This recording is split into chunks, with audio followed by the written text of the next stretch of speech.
today after a Union Pacific train derailed this weekend in north central Kansas. 27 cars jumped the tracks near Salina. Investigators say extreme heat might have caused metal tracks to expand and warp.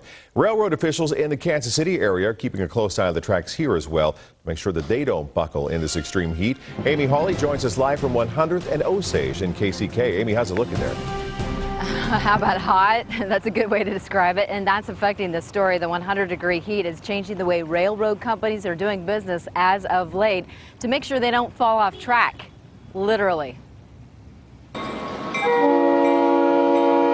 It was approaching 2:30 and Roy knew he wasn't going anywhere fast and wasn't going to get to work on time. I would like to be there at a certain time, right? But does it look like? No, it's not going to happen. He didn't know he'd been detoured at the crossing in the West Bottoms because of this, a locomotive that had fallen off of its tracks, close to falling on its side.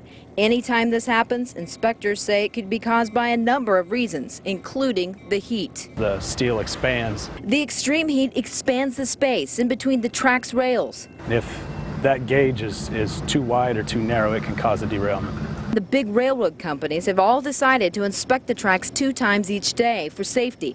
Last year, the Federal Railroad Administration says 12% or 80 of the nearly 2,000 train derailments were caused by sun kinks in the tracks. We're getting a little tired of the heat. And so is he. But he says he's not too worried. He'll have to explain why he was late to the boss. I am the boss.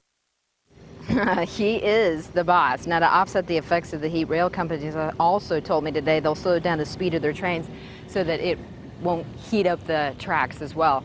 By the way, you're looking at the railway where that derailment happened today here in the West Bottoms. We still don't know the cause. It's still under investigation tonight. Live in Kansas City, Kansas, Amy Howley, 41 Action News.